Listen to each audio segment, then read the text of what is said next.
Good morning. My name is Cashmon Connoisseur, my YouTube name, and this is my first ever YouTube video. So I hope you like it, and if you have anything mean to say, keep it to yourself, or I will kill myself.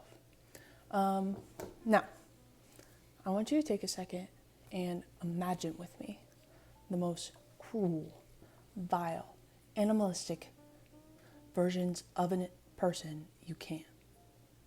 I, of course, am referring to the Republican Party. Ouch, got myself on all that edge. Just kidding. Not all. Most, but not all. Let me specify. Let's imagine instead the Proud Boys, which, if you're not aware, is an alt-right extremist group, nothing wrong with extremists, who did recent protests, riots on the 4th of July that were awful and hurt many people. They've done others as well. Now, imagine if all their bigotry and hatefulness was manifested outward, turning them into evil, mindless, cannibalistic monsters. And also, it's New York in the 1920s with lots of hoodoo elements and low-key cyberpunk vibe. That is Bitterroot. And this story does more than just take you through this fun little romp.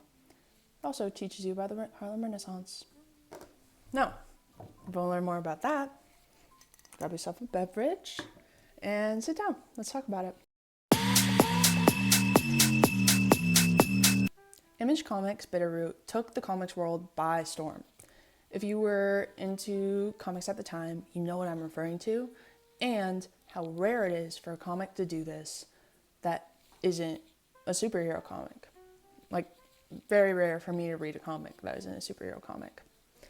The book itself was written by David F. Walker and Chuck Brown, illustrated by Sanford Greene with the help of Rico Renzi as a colorist.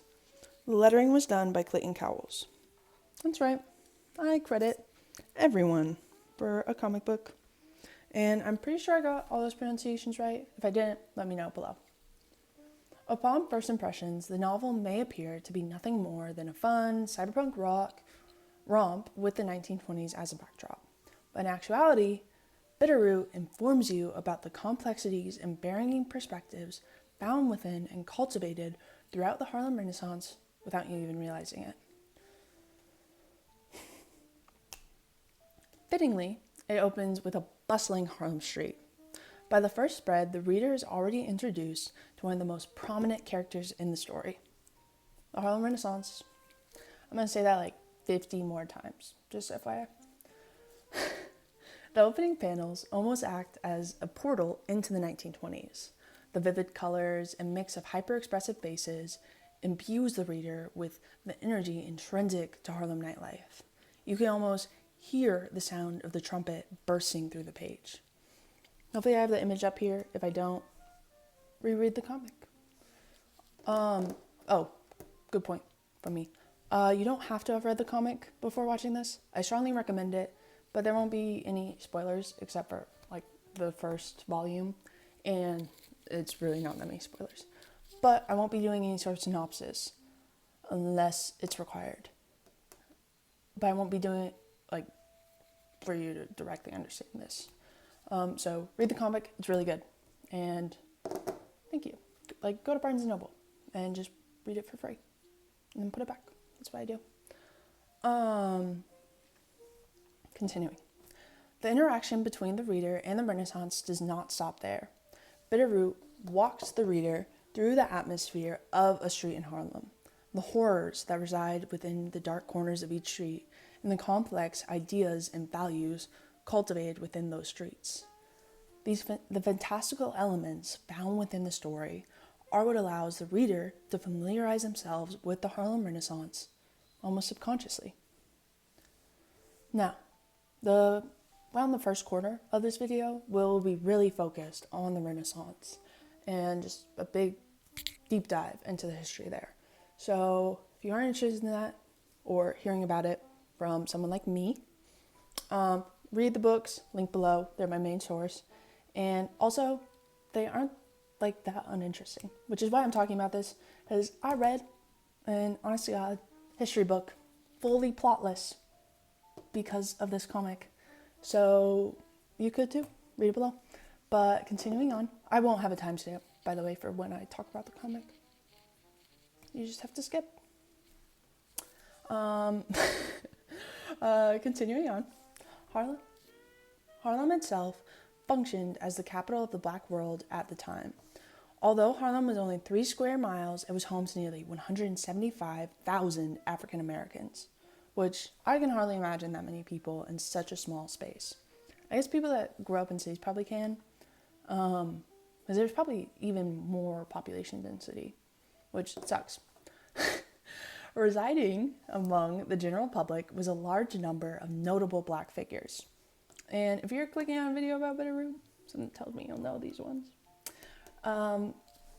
Some of them include W.E.B. Du Bois and James Weldon Johnson. And yeah, I'm not doing full deep dives into either of them. I'm just going to talk about what pertains here. But I really love, like as a side note, I love how it's pronounced Du Bois. It reminds me of like Boise versus Boise. And I just right now, I'd like to preface, I love it because it disregards the French pronunciation. I would like to alienate that audience early on. French people, please click off. Thank you. Anyways, back to what I was saying. The density of Black individuals and the concentration of prominent figures in Harlem allowed it to become a cultural hub. According to Huggins, Black individuals throughout the country were looking to New York City and to Harlem for the most advanced thought and opinion. End quote. They were both paying attention to Harlem from a distance and migrating to the city in order to be closer to a place of great innovation. And the most innovative idea at the time was the value of Black art, which crazy to think that, like in a modern age, that being an innovative idea. Continuing. Prior to the Renaissance, the notion that art could be a worthwhile endeavor for Black individuals was ludicrous. The main Black thought leader prior to this point was a one Booker T. Washington. Huggins summarizes Washington's stance as, quote, Booker T. Washington had stressed industrial and agricultural training for Black individuals. Thus, he tended to be anti-intellectual and he saw problems from a rural and small town perspective. End quote. In the years leading up to the Renaissance, African Americans were indoctrinated to believe that a reliable career in manual labor was the peak of what they could achieve. This acted in tandem with the commonly poor economic position of Black individuals at the time to still the production of Black art. Which I find this so interesting how this idea is co-opted, right, by modern Republican speakers like Tucker Carlson. He loves this narrative, right? And it's just so distant. And I don't want you to villainize Washington for that, because he mainly, when he had this stance originally formed, it was rooted in a lot of honesty, So villainize Tucker Carlson, not Washington. But yeah, because Carlson's like, don't get an education, stay uneducated and manipulatable. So let's continue. Washington's perspective nearly entirely dominated the headspace of Black politics until Du Bois published his novel, Souls of Black Folk. And Huggins really points directly towards this, which is the author of the main book for the historical side of things. The book eloquently took a stand against Washington's complacency. I read it a while ago. I thought it was pretty good. I think if I reread it now, I would gain a lot more from it. But let me know your thoughts on it if you read it. I was open to discuss, but I won't be rereading it or anything for at least 6 months. I'm in the middle of Nightfall right now, which is pretty high-level literature for those that are familiar. In a conference hosted by Du Bois, the claims he constructed within Souls of Black Folk were espoused, good word, to the general public. Huggins summarizes the talking points as, quote, while they were willing to concede Washington's concern for the training of the Negro man, common man, the conferees rejected his anti-intellectual position against higher education for the Black man of ability. black man of ability. That's because during this time, Du Bois was like still on that whole talented train, which, Google it if you're unfamiliar. He did reject it eventually. Everyone is a man of ability. I should play like that Lego movie scene. They're all special. Anyway, Du Bois, with the help of Johnson, James Weldon, been a while since I said his name, led a movement from Harlem that allowed black individuals, 10% of them, to realize they had so much more to offer the world than their ability to farm. It wasn't actually 10%. So many more than just 10% contributed to this. The notion that black individuals were capable of intellectualism introduced by Du Bois prior to the Renaissance emblazoned African Americans at the time with the motivation to create. And create they did. The Harlem Renaissance was arguably the largest burst of artistic innovation in the history of America. And Huggins published his book prior to the creation of the internet, so don't catch me there. I also think that's probably a bigger burst of creative innovation. But prior to the creation of the internet, Renaissance had that on lock. Anyway, the vast amount of art generated in the 1920s is therefore partially a result of the activism of thought leaders in Harlem prior to the era. Additional factors do come into play that will be covered later on. Bitterroot, been a while since I talked about the comic, obviously aligns itself with Du Bois's appreciation, through its appreciation of black art, and by being black art. The comic lovingly exhibits the three main facets of black expression cultivated during the Renaissance: music, art, and literature, which are low-key just the three main facets of art. As there's others like dance. But anyway, when one thinks about the Harlem Renaissance, typically the first thought that probably popped into your head, definitely did mine, is the incredible creation that is jazz. Jazz may have been born in New Orleans and all throughout the South, but jazz and blues was the music that vocalized Harlem's nightlife. The inner workings of jazz originated in slave work songs and spirituals. According to Smith, quote, and this quote's a little odd, it's older, just keep that in mind. Blues is the parent of all legitimate jazz. It is impossible to say exactly how old blues is. Certainly no older than the presence of black individuals in the United States. It is a Native American music, the product of black man in this country. Or to put it more exactly, the way I have come to think about it, blues could not exist if African captives had not become American captives, end quote.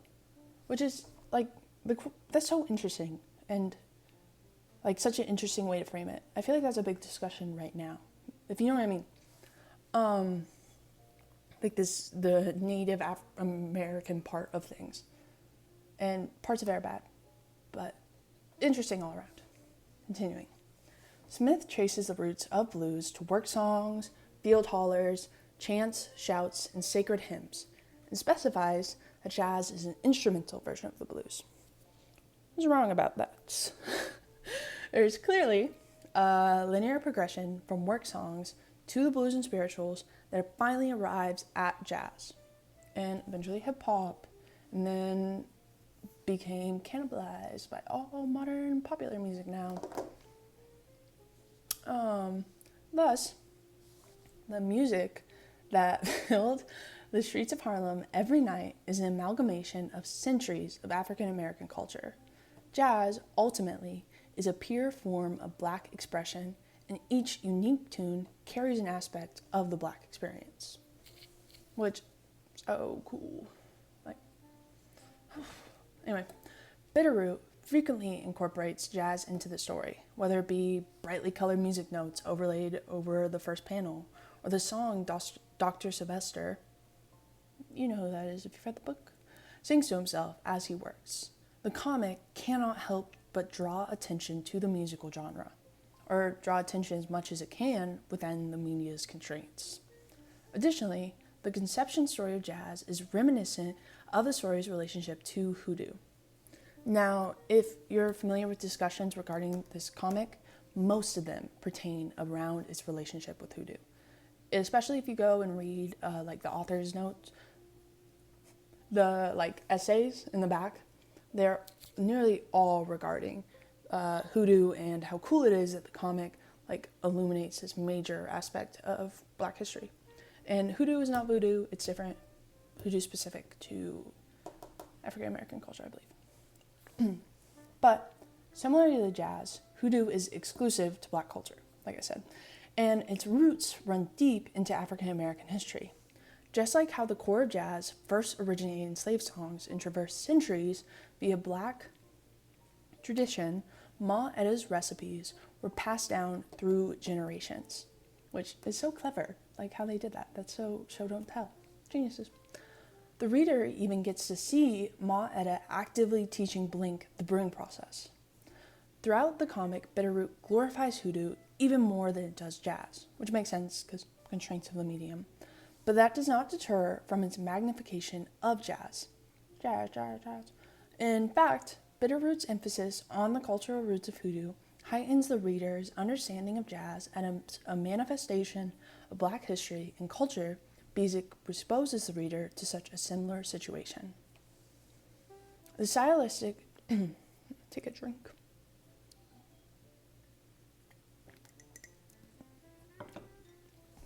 Did you guys actually get a drink?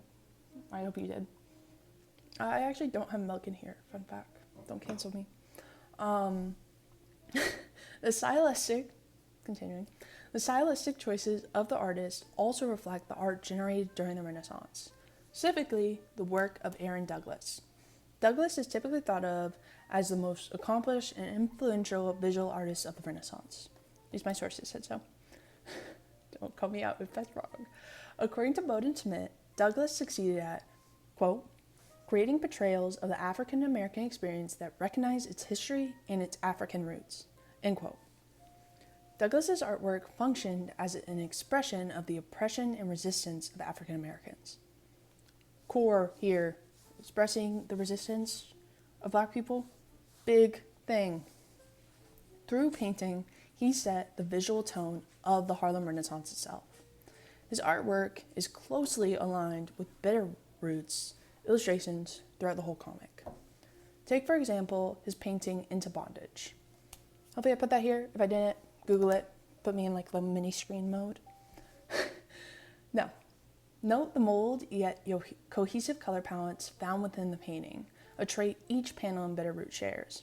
Also, just like how the painting forces the viewer to dissect the many layers found within itself, the panels of Bitterroot are brimming with solid details. Douglas is unafraid. Pause. All good comics tend to be brimming with small details, but if you look at the small details found within them, you'll see what I mean. It's not like book titles or anything, or like a sign on a receptionist's desk. It's more like small details of a city, a street.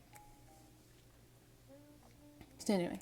Douglas is unafraid to utilize black throughout the painting as well, to the point where every figure is rendered into a black outline. Bitterroot shares this courage. It constantly utilizes pure black to up the intensity of the artwork. The comic frequently shifts to the characters being drawn as mere black outlines for artistic effect, not to mention how both artworks are centered around the war between black individuals and oppression at the hand of white individuals. Albeit, these design choices may not be directly alluding to the work of Aaron Douglas, that may be a headcanon,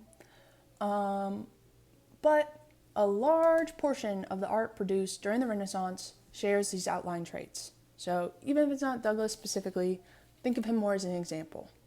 Then the comic is just representing a lot of the artwork found in the Renaissance, which Douglas had a big role in defining. Now, the comic also reflects the differing perspectives found within literature at the time throughout the viewpoints of different characters.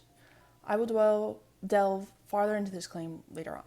But, in conclusion, overall, throughout the story, Bitterroot proudly presents and alludes to the art born from the Renaissance, which causes the reader to appreciate it, as well as appreciate it as well, and better understand the cultural history intrinsic to the different art forms, which is cool. And don't mind like how poorly they explain the art. That's less of my thing. I like writing, but hopefully it wasn't too bad. Continuing on. Bitterroot does more than exhibit the artistic aspects of the Renaissance. It also personifies the dark underbelly of the 1920s and most of American history. As Genu. Racism is far from specific to the 1920s. It is an omnipresent force in America and throughout the world. Like, let's be for real. However, the period in which the Renaissance occurs is home to a notable number of race riots and massacres. Oh, what I'm saying is Genu is racism personified. Big claim. Now, Bitterroot directly invokes the Tulsa Massacre repeatedly because, IMO, it was the most horrific event of the era and one of the most horrific events to ever occur on American soil. This part's a little more serious. This was actually really heartbreaking. According to the Tulsa Historical Society, quote, in the wake of the violence, 35 city blocks lay in charred ruins. More than 800 people were treated for injuries, and the contemporary reports of death began at 36. Historians now believe as many as 300 people may have died, end quote. And I think that number is deflated, in all honesty. It's heartbreaking. The effects of the massacre are gut-wrenching. Hundreds of individuals were slaughtered due to the bloodlust of white people in the 1920s. Don't make light, I'm not making light of this. It's heartbreaking. Despite the massacre occurring in Tulsa, its tendrils were able to intertwine themselves with the lives of African Americans across America in the 1920s. This event sent ripples across the country, even with the slowed communication lines of the time period. Bitterroot's fictional cast, therefore, since it occurs in that time, has all been shaped by the violence of the massacre. Each one of them had lost someone they loved. Through each character, the comic non-verbally explains to the reader how the massacre could have impacted survivors. The construction of these fictional characters allows the reader to indirectly care for all the individuals swept aside after the massacre. To this date, not a single act has been taken by the government in response to the atrocity that was the Tulsa Massacre.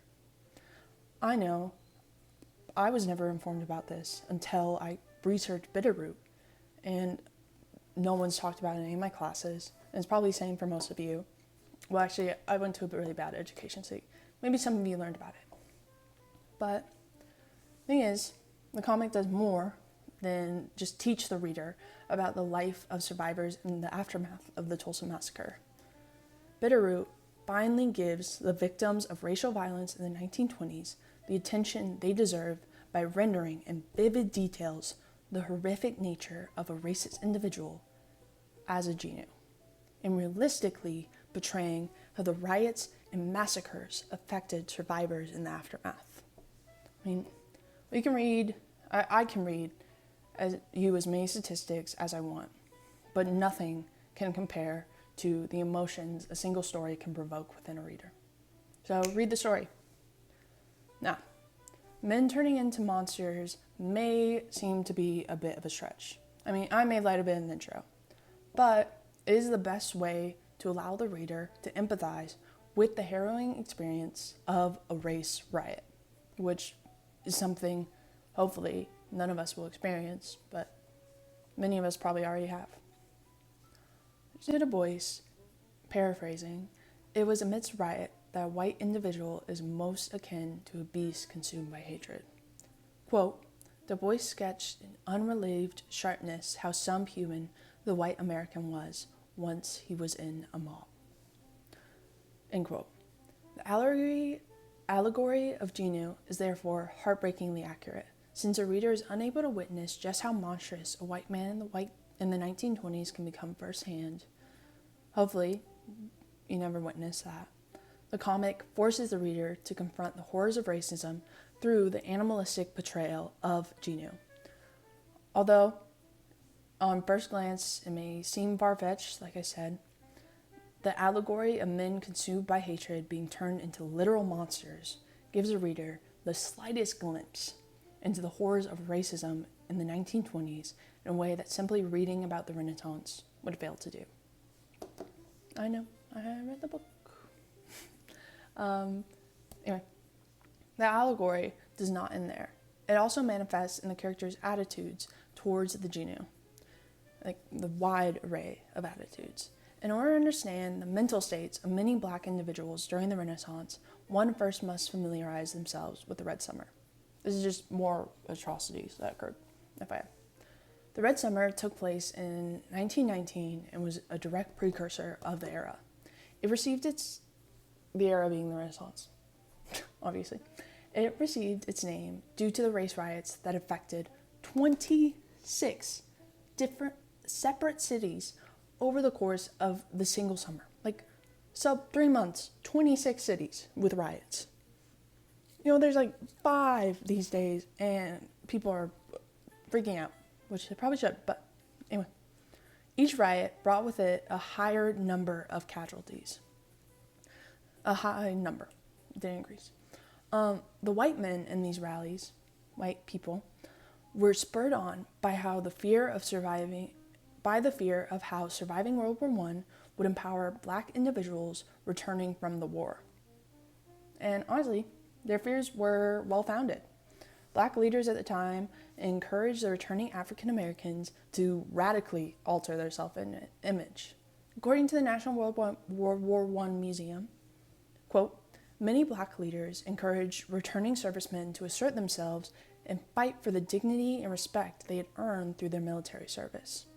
W.E.B. Du Bois famously called upon Black veterans to not simply return from fighting, but to return fighting, end quote, which bar thing. Anyway, the intellectuals prior to Red Summer were collecting the tinder that would soon, tinder is the right word, yeah, kindling, that would soon ignite and burn brighter than any of them could have ever predicted. Ironically, the white individuals partaking in the race riots indirectly lit the match. Racists, at the time, thought slaughtering hundreds of African Americans would cause the rest to cower in fear. They were wrong. Quote, the Red Summer of 1919 did not intimidate African Americans into submission, as their tormentors had hoped. Instead, African Americans emerged from the violence of that bloody year with a greater sense of shared purpose, identity, and pride, which served as a vital foundation for the civil rights movement to come. Not the civil rights movement, but the entirety of the civil rights movement that is basically that has existed since the conception of America. Now, in the face of oppression, many Black individuals united and took a stand. It was a scourge of racism that forced Black individuals to rebel, and the rebellion sparked new forms of creative and artistic expression. African Americans amidst the Renaissance were refusing to be chained down by outdated ideas. No longer would they believe that their sole purpose would be to work in a white man's factory. 4.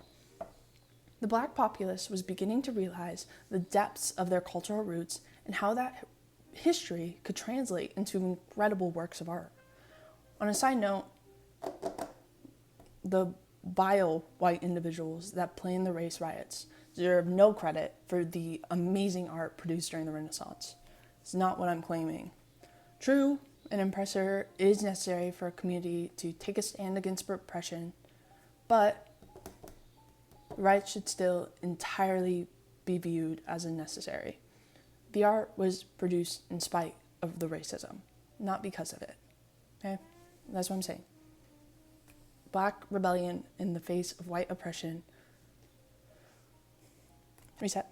Black rebellion in the face of white oppression was one of the main catalysts for the cultural awakening that was the Harlem Renaissance. I feel like here's the nail, I'm just beating it in. Dead horse, more aptly. Now, the story of empowerment, born in response to oppression is reflected with the Sangree family. Main family, you'll know that. If you read the comic, go read it. Now, the mindset of the family is eloquently expressed within a poem by Claude McKay, a prominent poet throughout the Renaissance. And I will read the poem because I think poems should be read. Hopefully I have the text up there. Familiar with it, just skip 10 seconds ahead. I don't think it'll be a long reading. And I'm going to even more obviously stare at my screen while I read it. Now, if we must die, let it not be like hogs, hunted and pinned in an inglorious spot, while round us bark the mad and hungry dogs, making their mock at our accursed lot. If we must die, oh, let us nobly die, so that our precious blood may not be shed in vain. Then even the monsters we defy shall be constrained to honor us though dead. O kinsmen, we must meet the common foe. Though far outnumbered, let us show us brave, and for their 1,000 blows deal one death blow. What though before us lies the open grave? Like men we'll face the murderous, cowardly pack, press the wall, dying but fighting back. I really like that poem. Not my favorite, but up there. Now, it's just so inspiring. Anyway, this poem and Bitterroot are undeniably intertwined. The image of Ford standing off against Genu, Ford is a member of the Sangree family, in the Deep South is invoked specifically in the lines directing the reader to remain brave even when outnumbered by a murderous, cowardly pack. Even if the authors did not specifically create the scene with the poem in mind. One sec. Sorry, I had to let my dog out. Now, back to what I was saying. Even if the authors did not specifically create the scene with the poem in mind, both perspectives stem from the same source, Black rebellion. That's like main theme of the comic. Both blossom as a battle cry for bravery against the monsters that stand between the Black community and human dignity. Which makes it all the more genius how Bitterroot strips racist individuals of their humanity so fully. So smart. It's a smart comic. Bitterroot takes the freshly empowered mindset of post-World War I Black individuals and compresses it into a cast of lovable characters. In the process, it indirectly gives the reader a chance to root for a freedom fighter in the 1920s, which many existed. And the righteous anger found within the poem extends to each member of the Sangree family. In the final conflict, the reader sees the family pressed against the wall and refusing to back down. Each of them nobly persists in the face of racism, just as the poem directs. The family itself is united by the threat of the Genu, just like African American individuals were united across America after the Red Summer. Looking through the story with figures from the Renaissance in mind, this part is low-key a shot in the dark, so yeah, I'll defend it, but just prefacing. Now, looking through the story with figures from the Renaissance in mind also illuminates the unethicality of Dr. Sylvester and Miss Nightsdale, who are the antagonists that aren't the Genu in the book, just to jog your memory. In the story, Dr. Sylvester is a man who lost his entire family in the Tulsa Massacre. All that remains of him is a desire to exact revenge on Genu. His hatred poisoning his heart manifests in the story as him being afflicted by the inzondo. Hopefully I said that right. He begins the story attempting to limit the symptoms of his illness, yet by the end of the comic he has accepted his monstrous form, one akin to the creatures he despises. He metaphorically has embraced the white man's hatred in order to farther his own ends. That's my interpretation of his illness. There may be others, let me know what you think, but that's what I thought. Now, this part's bold. We can see his story reflected in the life of one Marcus Garvey. And if you're familiar with who that is, I know you're scratching your head. But Huggins describes Marcus as a Jamaican. Quote, a Jamaican. Marcus Garvey had an imagination that was captured by a fantastic dream. Black men reestablishing themselves in Africa, being a real people, becoming a real nation. End quote. The idea that Dr. Sylvester's, a man dead set on slaughter, perspective could be aligned with the black separatists may seem far-fetched.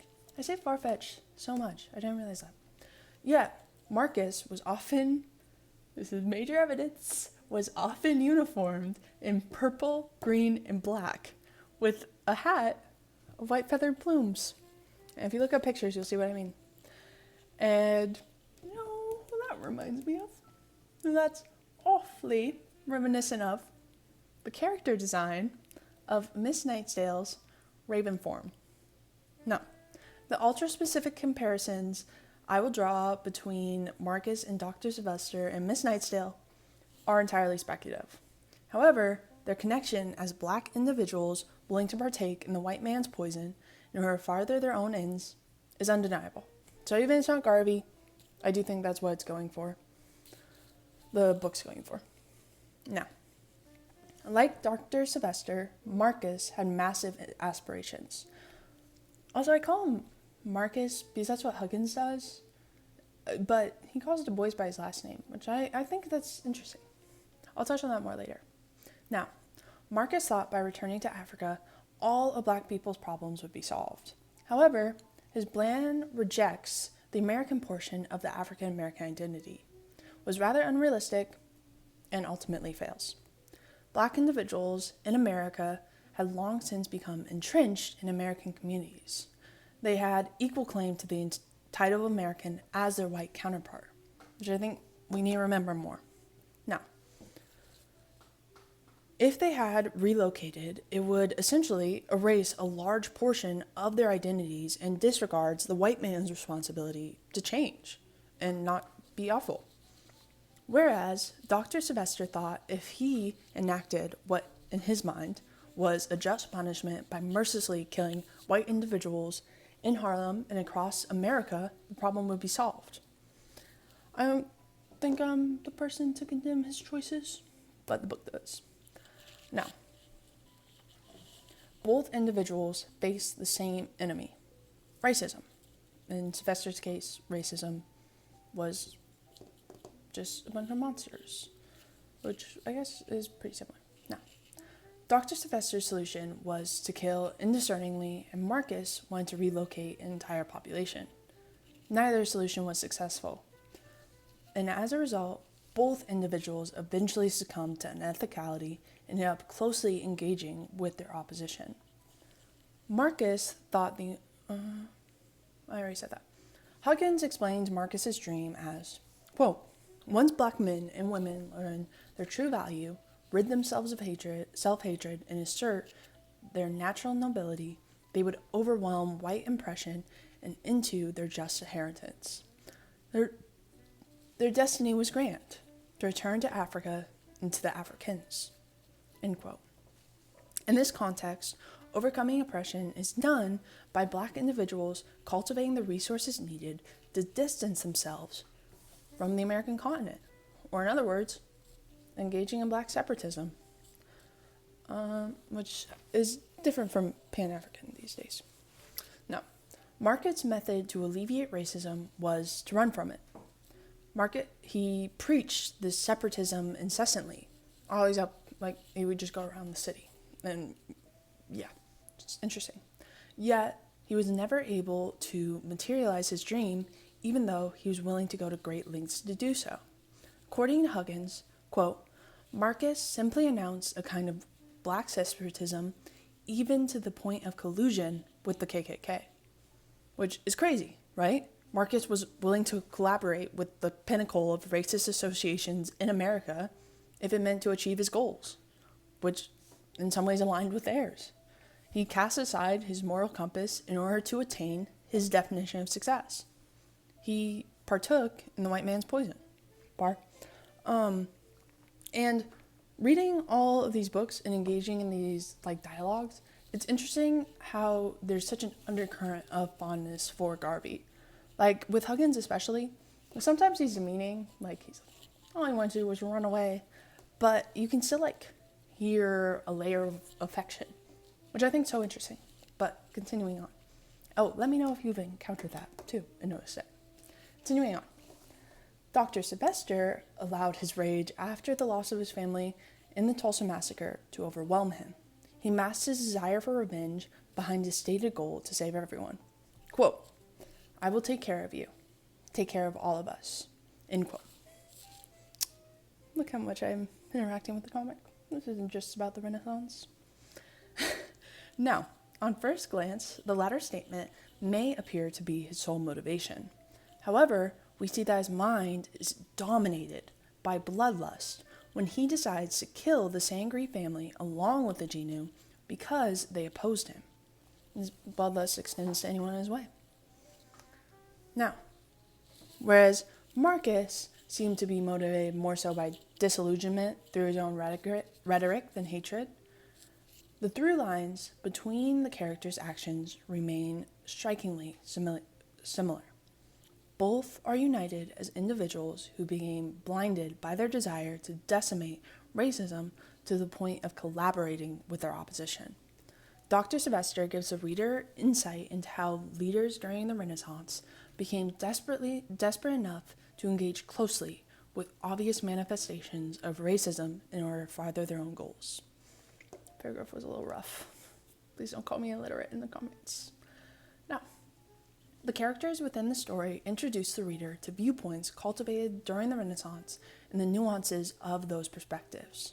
We get to both see the heroism of Black individuals exhibited during the 1920s, which goes hand in hand with the literature produced during the Renaissance, and how some prominent individuals at the time compromised their values in order to further their own ends. All of it was in response to racism personified. The Genu. Now, finally, conclusion. The Harlem Renaissance brought with it one major takeaway: the value of embracing one's culture and the art that comes with that acceptance. Bitterroot is a microcosm of this takeaway. It is Bitterroot is a microcosm of this takeaway. It is a creative, intrinsically Black endeavor that is incredibly valuable. I loved it. Now, Bitterroot's existence is a direct result of the cultural awakening that was the Harlem Renaissance, and the comic is entirely aware of that fact. Huggins boils down what qualifies a cultural coming of age as, quote, "when one can discuss with detachment and pride one's true origins," end quote, which bar, right? The comic brazenly displays the framework behind modern Black culture. It does so over brightly colored and beautifully drawn backdrops with deliberately designed Black characters, which we are all aware of how that is so rare in freaking comics, even the modern age. Now, especially if they don't have, like, electricity powers. Now, Bitterroot snatches a reader's hand with its gripping plot and leads them through vital aspects of the Harlem Renaissance. And most impressively, keeps them laughing all the way. Okay, that's it. I hope the ending was cute. A freaking fly came in during the last paragraph. Probably won't refilm it. But yeah, I hope you guys liked it. Let me know your thoughts, and if you have any critiques or anything like that. I probably won't kill myself. Who knows? Leave them below. And once again, I really just want a space to talk more about comics with people that are interested. So if you're one of those people, I'll talk to you in the comments if you want. Okay, that's all. Thank you.